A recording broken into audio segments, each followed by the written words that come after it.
Welcome to the Ephesiology Podcast in our series, Archaeology Meets Missiology, the mission of God in the records of time.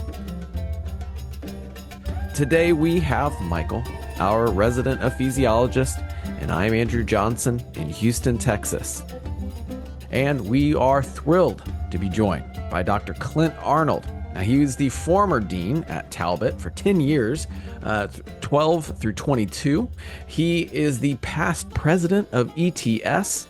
He serves on the Translation Oversight Committee for the ESV, and he is the editor of the 4-volume, here, just get ready for it, Zondervan Illustrated Bible Backgrounds Commentary, for which he wrote commentaries on Acts, Ephesians, and Colossians. Dr. Arnold, thank you so much for being with us today. Yeah, great. Thank you for the privilege of being part of this broadcast. This is fun. Yeah, well, it's our privilege, really. It's our honor, Clint, that you're here. I came across, well, I've known about Clint Arnold for forever, being a profound scholar on the letter to the church in Colossae, but just recently reached out to him after a visit to the ancient site of Colossae, and we had a nice conversation about what's happening there, or literally what's not happening there, and was excited that he was completing his commentary, which he has done on Colossians in the Zondervan exegetical series. Right, the next awesome long title. Yeah, which I've been working through. A formidable commentary, to say the least, but grateful for that, and just love how you are engaging with the context of Asia Minor and the archaeology in Asia Minor, and seeing how that's bringing light to the letter to the church in Colossae. So thanks, Clint, for coming on and talking about this. Yeah, it's a delight to talk about Colossians. It's been a big part of my life for many, many years, and it seems like I can never get enough of it. I just enjoy going 10 miles deep, but not in a academic-y sort of way, but I look at it as looking at the real life context and finding evidences and inscriptions and archaeology that help us to see what life was like among real people living at that time. That's cool. That is cool. Okay, so let's talk to the real person that is Clint Arnold. What are some things that you would be willing to share on a public podcast about yourself that others might know about you? What is Clint like on the West Coast? Well, I have a background in agriculture. Really? I grew up with ranching, and I grew up with farming. My mother was a rodeo star, and competed in rodeos in California and Nevada. I know an awful lot about growing cotton and growing alfalfa, those sorts of things. So that's a side of me that a lot of people actually don't know. But I've been teaching here at Talbot School of Theology, which is part of Biola University in Southern California. I've been teaching here. I'm embarrassed to say how long it's been. It's been 38 years. I came in 1987, and I loved our students that we continue to draw. It's been a great community of faculty members, and it's been just a great home for a long time. Wow. Okay, so just again, personally, because you scratched that, does your love of agriculture, like, does it drive you out into a garden? Like, are you the one who's tending things around your house to make it look beautiful? Are you trying to not just make it look beautiful? Are you trying to grow things that you can eat? Or like, how does this manifest today for you? Well, actually, I wish we could grow cotton in our backyard, but we Right, can't. that's not the climate. Nor alfalfa. So those skills are probably not as useful. But we have a good size backyard, and we have planted a lot of trees. So we've got a whole assortment of trees that are fruit-bearing trees. That's what I was hoping you were going to say.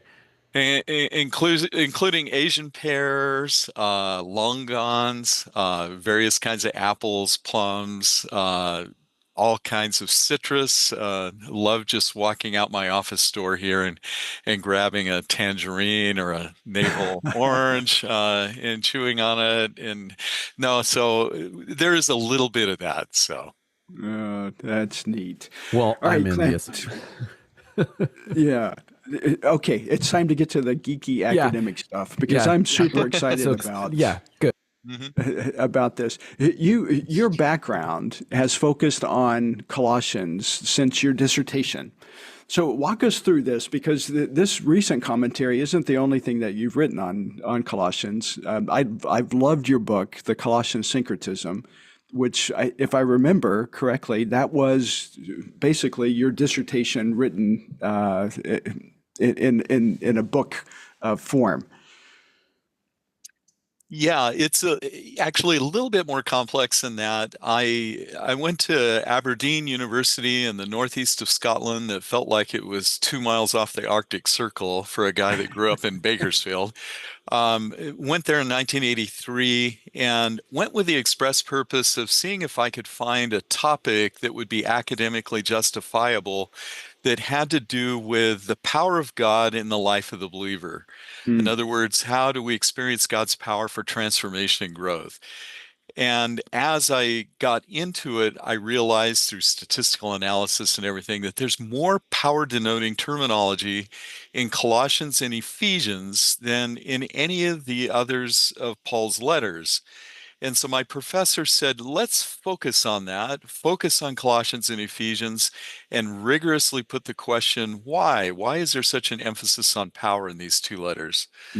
Well, it didn't take long to realize that one of the reasons for that is there is a strong emphasis on the opposing sphere of power, principalities, powers, authorities, spiritual warfare in Ephesians 6, and so on. And so that led me into trying to better understand the first century cultural context. What was driving all of this interest in spiritual power? What was driving the Ephesians to practice magic? Because you'll remember in Acts 19, the burning of the magical texts that you know very well. And what was that all about? What was that like, and so on?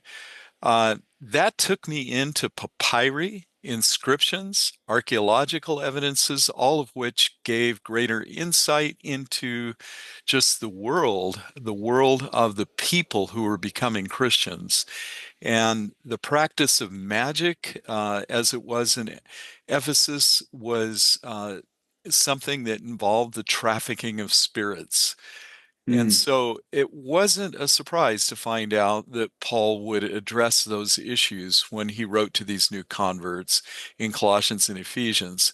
So my initial work that became my dissertation in Aberdeen was focused on Ephesians and Colossians. And so my examiners graciously encouraged me to publish the work after it was approved. And I submitted it to a publisher, and they said, "Yeah, we would like to publish it, but you need to reduce it by 40%." Oh my Oh my goodness. gosh, that takes my heart out. And so, but it was on Ephesians and Colossians, and so I thought, well, what if I just cut everything on Colossians and just do a monograph, an academic monograph on Ephesians? So I did that, streamlined that one, and that became a book called Ephesians, Power and Magic. And That's right. It was published by Cambridge University Press and had a very good reception for illuminating the world of the New Testament, in particularly Ephesus. Then in 1991, I took a sabbatical year and went to Germany, in Tübingen, Germany, and I thought there's a lot more here with Colossians that I could look into. They had a marvelous archaeological library there. And so I spent a year researching the background of Colossians, and that became the book called The Colossian Syncretism. So Long story short. Yeah, good. No, that's That's a great story. background. Yeah, it is because it raises this question, which I think has been a part of your desire, if not passion, for the excavation of Colossae. Mhm. Tell us about that. I remember in a conversation that we had that you had mentioned, if I remember correctly, that you've been waiting since 1986 Mhm. for that site to be excavated. Yeah, my first trip to Colossae was just a year earlier than that, actually, 1985. That's getting to be a long time ago. Yeah, And we don't need to talk about old things. It's fine. and and at that time, there was no roads to the ancient site of Colossae. You had to beat around on dirt roads, and it was very difficult to find. And all there was this mound of dirt out there. But the site of Colossae had been identified. You could walk around it, and the difficulty in walking around it, especially for a guy that grew up on a farm, is you see all this building material protruding out of the mound, and you want to stick a shovel in it and start uncovering it and seeing what's there, but don't want to do that and violate the law. So there have been a number of groups that have tried and petitioned the Turkish government for permission to excavate Colossae, going way back into the 70s Mm. and so on.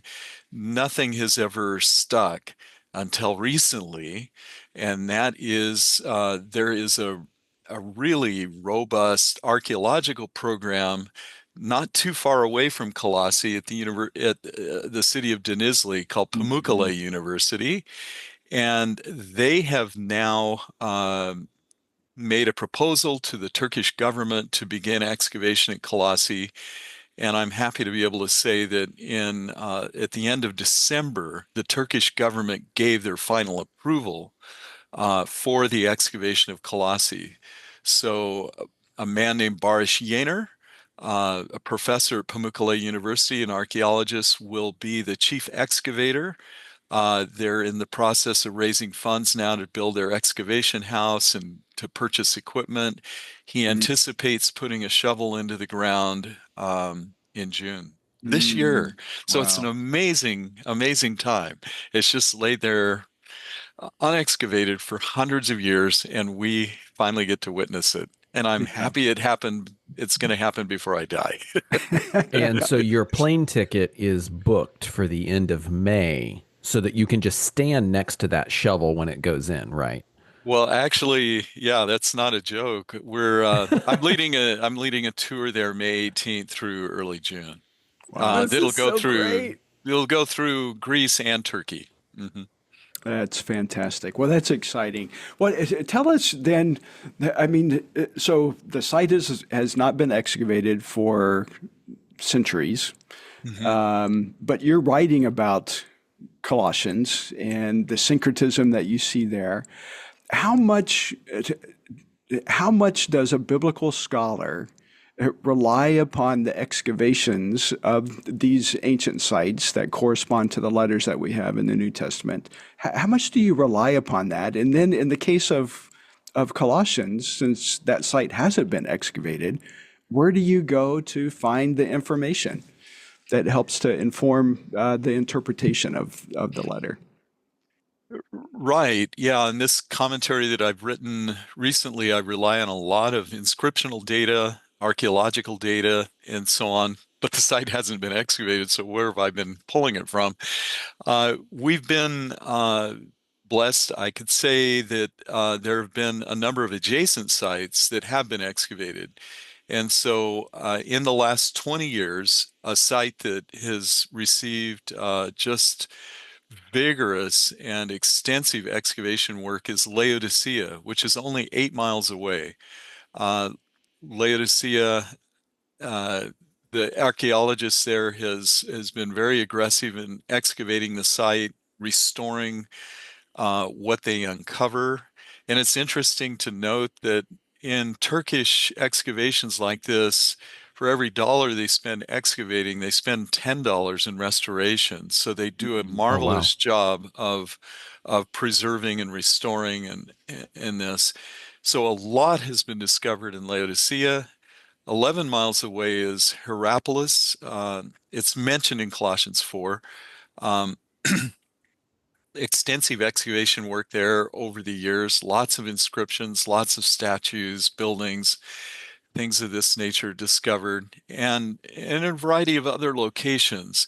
So comparatively, we can look at some of this data and correlate it and ask, where it might inform our understanding of Colossians. But there have been some elements that are directly tied to Colossians, and that would be in the realm of ancient coins, the numismatics, where we know for instance, what gods and goddesses were worshipped in Colossae because of the coins discovered that depict certain deities on them. Wow. Wow. And so when you're looking at these inscriptions from Laodicea, Hierapolis, and we know, as you mentioned, that both of those cities are written about in the letter to the church in Colossae. In fact, it's true, isn't it, that Colossians is intended as much for Laodicea and Hierapolis as it is for Colossae itself.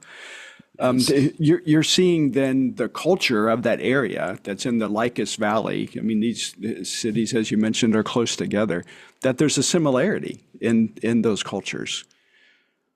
Yeah, precisely.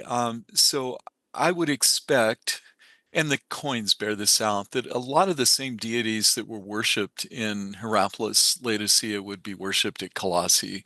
So when they discover temples at Colossae, there's probably comparable temples elsewhere and so on. But Colossae may have had distinctive alliances with a certain deity, a patron deity, like you would know with Ephesus and Artemis. We will find out what the commitments were to pagan deities and so on. We'll also hopefully find out. It would be great if they could find a synagogue so that we could have a little bit better understanding of Judaism in that city.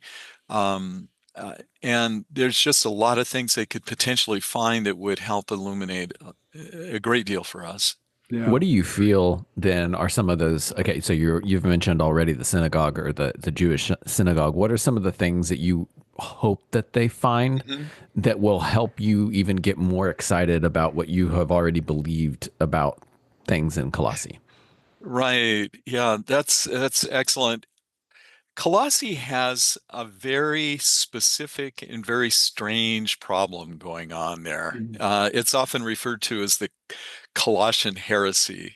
There is some kind of teaching that is emerging in the church that Epaphras, the founder of the church, and the Apostle Paul view as dangerous to the health and stability of the church. And so there's these warnings in the letter. But then there's these little snippets of description about it. There's things like worship of angels, visionary experience, um, uh, observing various kinds of festivals, mutilation of the body, and various descriptors like this. And is there going to be in the excavation work at Colossae? Will we find evidences of local worship that help us better understand the unique contours of this strange teaching that's emerging, that's influenced the church? The guy that's teaching it, I think, is a Christian, but he's carrying that stuff over with him into his Christian life. And that's what we would call syncretism, the combining of his Christianity with his previous beliefs. And so I could imagine that there would be a number of things that would help us better understand what this was all about through the discovery here. And but regionally speaking, you've seen some of this already, right? That's giving you some sort of clues. I recall in your commentary you spent some time talking about Miletus the worship, the potential worship of angels in that context. Yeah, and there's been some stuff even much more closely tied to Colossae that can help us with that. So one of the big enigmas in Colossians was this idea of worshiping angels. What is that all about? Are we supposed to envision, hey, a group of people on Sunday night saying, hey, come on, let's go over and meet at my house and I'll get the guitar and we'll sing some songs to angels. What is this worshiping angels? It's a unique word for worship. It's not the typical word for worship. And the word in Colossians 2:18 could refer and probably does refer to rituals involving angels. Hmm. And one of the things I've discovered from around Colossae is there have been lots of inscriptions discovered that mention angels, either the word angelos itself or the names of angels. And all of them are very similar. All of them have to do with invoking or calling upon angels for help, Yeah. uh, calling upon angels for protection, calling upon angels for Hmm. healing, and this sort of thing. A few years ago, one of these was discovered in a tomb uh, in Hierapolis. It was a piece of silver, actually, that was inscribed and rolled up and placed in a tube that was in a tomb. And it was an invocation of angels. It calls on, I think, Michael and Gabriel and Uriel and so on. Uh, Protect me. And basically, the idea is I'm under some kind of spiritual attack. Would you please protect me, you angels? The difficulty is that we have pagan deities mentioned right alongside Jewish angels. Hmm. And so we don't even know if this belonged to a Christian, if it belonged to a Jew, or if it belonged to a pagan. And by pagan, I mean a Gentile, non-Jew, Hmm. non-Christian. Hmm. Hmm. Um, because for people involved with magic like this, it wasn't an issue of orthodoxy. It was more of an issue of what's powerful, what Yeah. works, what will really help protect me, and that kind Hmm. of thing. It's very much what I think Paul Hebert describes as a mechanistic worldview, Mhm. a cause and effect. Here's a cause. What is the effect? Or here's an effect. What is the cause of this? And Mhm. so, yeah, that certainly is fascinating to think about. Mhm. It And also doesn't these, sound super ancient in a way, only because had I taken out of your mouth, Clint, the names of angels and put in the names of saints that some people pray to have that effect, right? Like you're talking about, Michael, that I need to have safe travels. So I will pray to the saint of and then get my safe travels. It actually in a way it doesn't feel too different from the way that certain people try to live out their faith now. And it might even gain that question of I can't even tell if this person is a Christian, if they're Jewish, or if they're pagan. mm, Anyway, these are mhm. things rolling around in my mind to connect some of the what was ancient and make it seem Mhm. far more current. And I would expect that the excavation at Colossae will turn up a lot of stuff like this. I would think that they will find more magical texts that are written on lead. These were typically curse tablets where you you tick off your neighbor in some way and he consults a shaman figure and it fixes a curse upon you or your livestock or your family or something. And these are rolled up, deposited in tombs and wells and things like that. And these things are popping up all over the ancient world and give us an insight into these practical, day-to-day life kinds of matters in this animistic kind of context. I think we'll find a lot more like that. I think we'll find amulets. I mean, various kinds of amulets. But beyond that, we'll find in Colossae lots of inscriptions that are very typical in ancient cities. They're called honorific inscriptions, where people are honored for civic works that they have. And one of the values of any of these kinds of inscriptions, we often talk about the Koine Greek, the Koine language of Greek, which is written for the common people. And inscriptions are conveyors of the Koine language. They're meant to be read by those that were literate. They're not highfalutin philosophical treatises or anything like that. They are just the common everyday language, and that's the language that the New Testament was written in. So there's just a lot of different things that could contribute to our better understanding of the New Testament in this world. Wow. Wow. Well, that's exciting. Now, there have been some preliminary, I mean, we don't call them excavations, but explorations, I suppose, of Colossae. Tell us a little bit about that, because they're using ground penetrating radar to kind of map out some of the sites.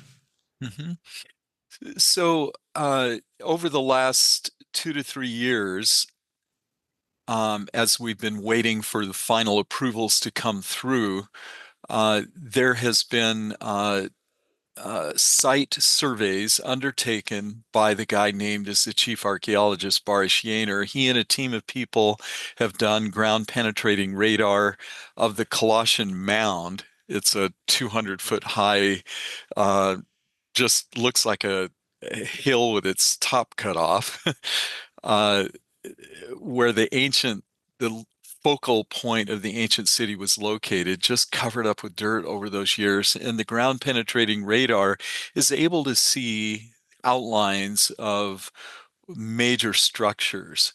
And so what it has done is it has helped Professor Yaner identify where some of the most promising places to begin excavation would be. And so he's identified those places, and that's presumably where they will begin. In addition to that, they have, over the land around Colossae and on Colossae, have tried to find bits and pieces of pottery that has been just remnants of broken vessels and things, and there has been some significant discovery as a result of that, because they're able to look at the pottery and decide, what age it was in. Was it Byzantine? Was it Roman? Was it Hellenistic? And they found some from all of those eras. But the surprising thing is that they have found some from the late Chalcolithic era, and we're talking 3,000 years BC, so before the time of Abraham. So there's an ancient settlement at Colossae that I mean, so it's not just the first century we will learn about in the excavation. We'll learn about Colossae through the ages as it's excavated. And is that corresponding with the time of the Hittites and so on? Yes, so we would expect that there would be Hittite settlement there. One Turkish archaeologist, Bahadir Duman, speculates that the name Colossae itself came from a Hittite. And this is from the age of Abraham and earlier, that it comes from a Hittite name as its origin. But Well, the exciting days. I wish I could be with you in May. I'm going to be back. I was just there a couple of weeks ago, and we drove by the site again and walked around, and still nothing. Although they do now have 2 security guards out there, but we'll be back in November, and hopefully there'll be some progress there. But I'd love to be with you and see your face when you see that site at the beginning of its excavation.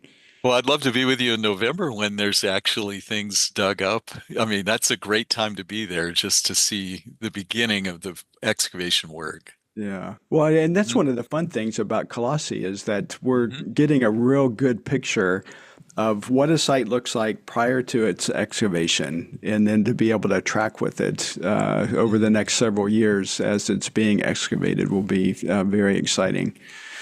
So, good. Well, Clint, obviously Colossians is a passion for you. I know that at least in your Colossian Syncretism book, one of your maybe not concerns, but one of your applications is to the missions world. As you think about syncretism and ministry into different contexts where there are animistic communities, tell us a little bit about that as we're thinking about the application of Colossians today. Yeah. One of the surprises for me after I published the book Colossian Syncretism, which is a heavy-going academic book, was that it ended up being used in a few places that I didn't expect. For instance, at Fuller Theological Seminary School of World Mission, Dudley Woodbury taught a class for a number of years on ministering in a folk Islamic context, and talked about the animism, syncretism, shamanism that you find in a folk Islam context, and used my Colossian syncretism as a springboard for helping the students that he had think biblically about this, now seeing that Colossians is really relevant for understanding shamanism, for folk Islam, and shamanism in a variety of contexts. And so in my understanding of what the problem was at Colossae, I characterize it as a form of shamanism.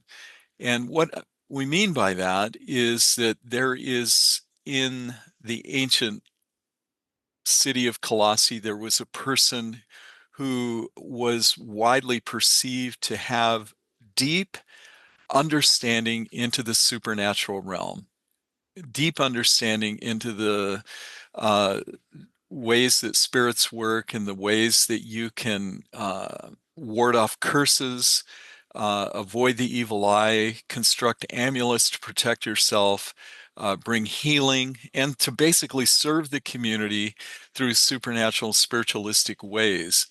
And that to gain that kind of knowledge, esoteric knowledge, this person needed to undergo ritual initiation into a mystery. They needed to have the visionary experience that would provide them with the wisdom and insight. And then they needed to know all of these arcane and magical texts and formulas, incantations, and things that would enable them to serve the community well. And that's the kind of person that I think has become a Christian, combined their Christianity with their shamanism, and is now trying to serve the Christian community in that way. So this idea of shamanism is nothing new. I mean, it spans all animistic cultures. We have, and you know this well as a missiologist, that we have shamans in just a variety of modern cultures today. Here in Southern California, where there's a large Mexican community, if I sit with a group of Hispanics and ask if does anyone know who the curandero is that you could go to, they would all know, and they would be able to tell you about it, but it's not something they widely talk about. A curandero is a medicine man or a healer that you go to if your house is haunted, if you've facing supernatural opposition of some time. But so many cultures have these, and I think that's what's going on at Colossae. I don't see it as a sophisticated philosophical system of speculation that they're engaging in. I think it's something grassroots, deep, and popular that is very common in the ancient Mediterranean world, and anthropologically is present in so many animistic cultures. Yeah. Wow. Wow. That's good. So I love thinking missiologically about these things, and excited about your work. Clint's recent commentary on Colossians is, as I mentioned at the top of the program, is a formidable commentary. I think, and I kind of chuckled at this, but I get it. I mean, I get the passion. I love the detail that you're putting into this commentary, and really have come to value what you've written. But I think you even acknowledge at the beginning of the commentary that you're writing a 700-page commentary on a letter that's 1,600 Greek words or so. I think, and I appreciated so much that you recognize that and acknowledge it at the beginning. But the detail that you go into in this commentary is just significant and substantial. So I want to be sure to encourage our listeners to go out, look for that commentary, buy that commentary. You will not regret the depth that Clint is going into to help us to understand that very important letter from the Apostle Paul. And I think part of it is trying to help people understand the world at that time. Yeah. Oh, yeah. Which is critical. Which is really critical. And this is a dimension of the world that some commentators just don't pursue understanding very well. I think this whole notion of belief in gods and goddesses, polytheism, and spirits and principalities and powers and all of this kind of stuff is, there's so much evidence for this in the ancient world that people just don't even realize is there. Well, and I think you've done such a wonderful job of bringing all of that together for us and helping us to see how archaeology, epigraphy, all of this is so vital in our understanding of the New Testament text. So thank you for your work. Well, I'm glad to hear that a few people appreciate it. That's good. Okay. Well, if that number has increased and there are people who want to keep up with you beyond going out immediately and purchasing this exegetical commentary on Colossians, where can they keep up with the latest and the greatest work that you are doing? Yeah. I might mention that if you want a thumbnail sketch of, you don't want to buy the full commentary, or you want to just see what it's all about first. I've written the study notes in the ESV Study Bible on Colossians, and that would give you kind of an overview of what I do in some of the directions that I go. In terms of following me now, I don't have a big social media presence, so I'm not doing TikTok videos or anything like that. I write occasionally for a blog that we have at Talbot School of Theology called the Good Book Blog. And that's one place. But I anticipate doing a little bit more now that the excavation at Colossae is getting started.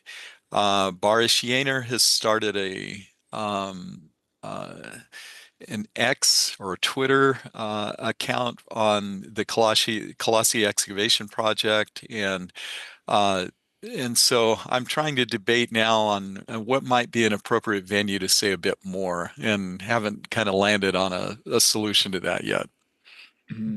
Well, go to Blue Sky. That's my opinion. Okay. Well, I was just going to say, come back to the Ephesiology Podcast. We want to hear more. We'll just have monthly updates with Clint, right? It'll be our own segment. It'll be great. Yeah. Well, Clint, thank you so much, truly, for being on with us. It's so cool to hear not just what God has done, what God is doing, but there's just this hopeful nugget that's sitting with this excavation. And so we are prayerfully excited with you on what is to come and what more we can learn by what comes out.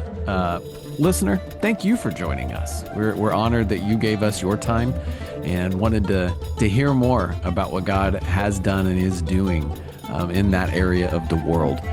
If you are interested about more of the Archaeology Meets Missiology series, please go and check out some of the rest of those episodes, or whatever your podcatcher tells you we have also talked about. We would love for you to explore our back catalog.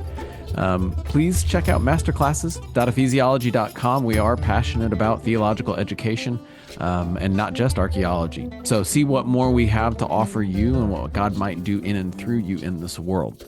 So for Michael, Clint, and myself, thank you for doing theology and community with us today on the Ephesiology Podcast.